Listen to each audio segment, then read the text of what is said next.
Reforma tributária, arcabouço fiscal, corte de gastos vão funcionar no Brasil? Fica aqui no vídeo para você acompanhar a resposta disso e quais são as possíveis soluções para o nosso país. Bom dia, boa tarde, boa noite. Isso é Brasil hoje vai tratar de dois assuntos que estão ocupando aí o noticiário. Reforma tributária e o pacote de corte de gastos. A primeira notícia é que isso não vai funcionar como deveria. A transição da reforma tributária é muito longa, são 10 anos, ela está cheia de privilégios, de exceções. Nós temos, o Brasil tem aquilo que o ministro Mário Henrique Simons falou, o ministro Malan, desculpe, o passado é incerto. Então, o que está sendo resolvido hoje pode mudar amanhã.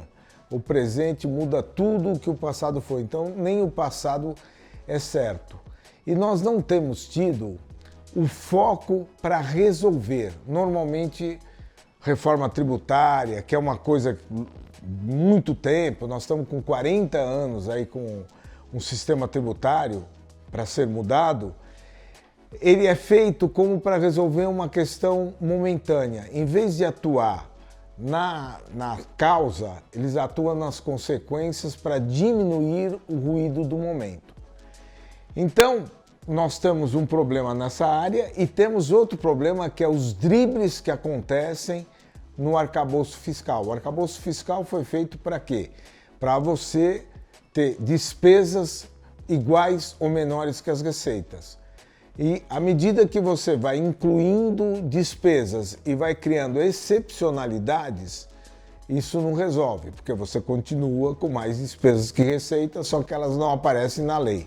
Esse é um grande problema do Brasil. Muito bem, aonde que devia estar para partir para uma coisa objetiva em termos positivos? Aonde que devia estar o foco do Brasil? O foco do Brasil em políticas sociais e para resolver o problema da desigualdade devia estar na extrema pobreza, que nós estamos com 9,5 milhões de pessoas na extrema pobreza, na mãe solo negra, que é a ponta lá da pobreza. Então, as que estão incluídas na extrema pobreza já foram, mas a ponta da pobreza, e nas crianças até 12 anos. Porque você dando condição para a família de alimentar e de dar um estudo razoável, o que vai acontecer é que essas crianças vão quebrar o ciclo da pobreza e vão colocar as famílias num tempo médio e longo fora da estrutura da pobreza. O Brasil, como eu disse, tem essa atuação sempre momentânea, instantânea, agindo nas consequências e agindo naquilo que está dando a maior discussão, mas nunca para resolver. Não temos um projeto de país. Um projeto que pegue o todo e diga como vai estar o Brasil em 10 anos, 15 anos. A gente tem algumas metas que são metas pontuais, meta no meio ambiente para 2032, meta aqui, meta ali, mas essas coisas não se falam e não convergem para um projeto só. O último projeto que nós tivemos para valer no Brasil, um projeto de Brasil, foi o Juscelino Kubitschek, que era o programa de metas conhecido como 50 anos em 5, e que aconteceu e que deu certo. Na verdade, se instituiu no Brasil, por esse programa, o Juscelino conseguiu instituir a industrialização pesada no Brasil, completando Getúlio Vargas, que tinham colocado a indústria leve no Brasil. E o Brasil passou a ser um país industrializado, que foi, junto com a mobilização do campo para a cidade, trazendo empregos com maior qualidade. Foi isso que fez o Brasil, entre 1950 e 1980, ser o país que mais cresceu no mundo. O que você vai fazer fora desse foco? Porque estamos assim, vamos botar o dinheiro da política social nesse foco.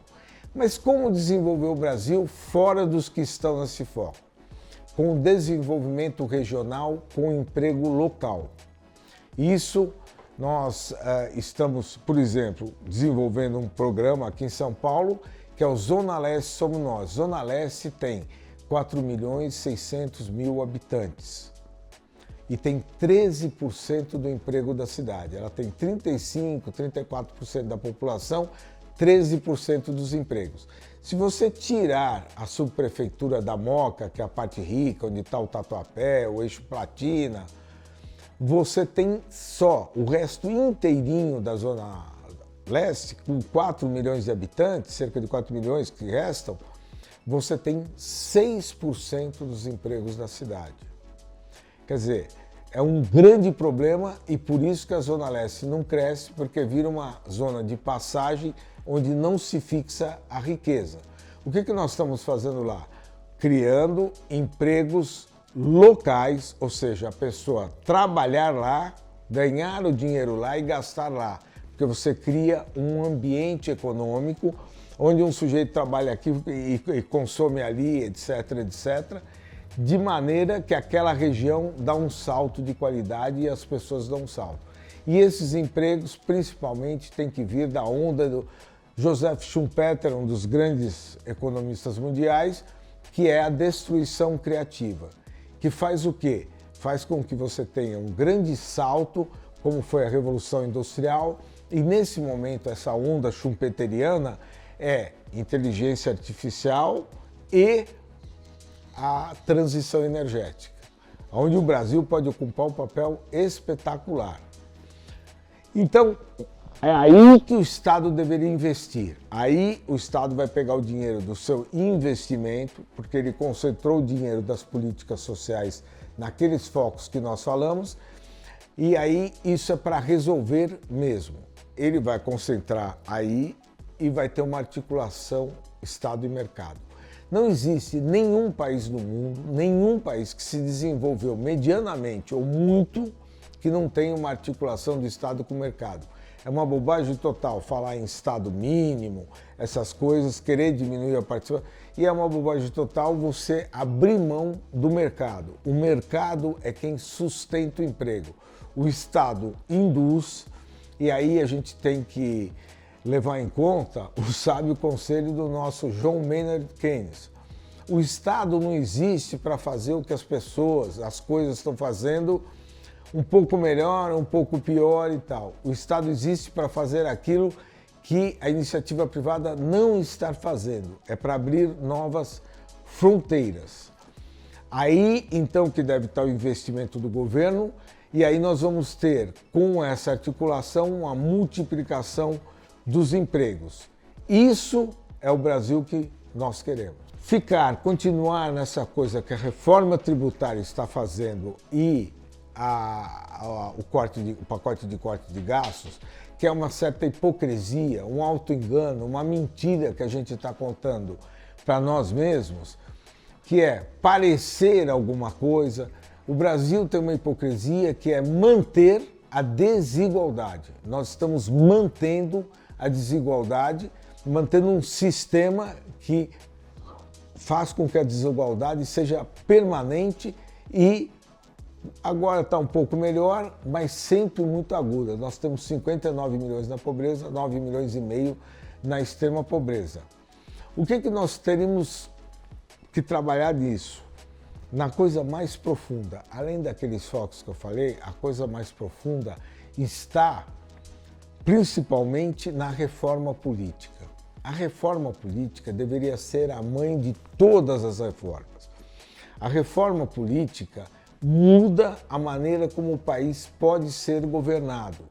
Do jeito que nós temos, como esse presidencialismo de coalizão, com 30 e poucos partidos navegando na esfera política, com 30 partidos no Congresso e muitos partidos sendo apenas um balcão de negócios e não tendo um conjunto de ideias. O que nós temos que fazer? Uma reforma política que reduz os partidos. Nós teríamos que ter o voto distrital misto. O que é isso?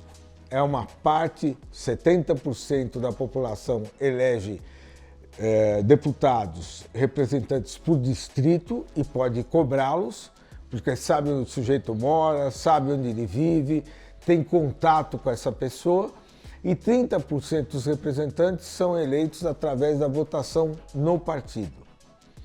Nós teríamos também acabar com uma coisa que é uma chaga no Brasil, que é essa eleição a cada 2 anos, esse stop and go, anda e para, porque você faz projetos para 1 ano e meio, porque já começa uma outra eleição e aquilo tudo que você está fazendo tem que ser repensado, tal, dependendo das alianças políticas. Então nós temos que acabar com essa eleição bienal e ter mandatos todos coincidentes. Fazendo tudo isso, criando uma outra atmosfera, você caminha para o Brasil de uma maneira que tenha um projeto, onde a transição energética deve ser dominante, e a luta contra a desigualdade, que tem não só o aspecto humanitário, mas tem também outra coisa muito importante, que é um impulso econômico. Recentemente, nós saímos do buraco do Covid, o Brasil caiu 3,9% em termos de riqueza por causa do Covid, e no ano seguinte cresceu 4,1%, por quê? Porque foi dado o auxílio emergencial. Então, se você colocar essas pessoas que estão na extrema pobreza ou na pobreza, você colocar no consumo, isso dá um salto para o país e o país também fica mais forte em termos externos, porque aumenta o número dos seus consumidores. Isso é o Brasil, isso é um Brasil que nós podemos ter, mas que nós não estamos olhando, não estamos enxergando. Isso é Brasil. Você que quer entender o Brasil, se inscreva no canal, dê a sua curtida e faça o seu comentário.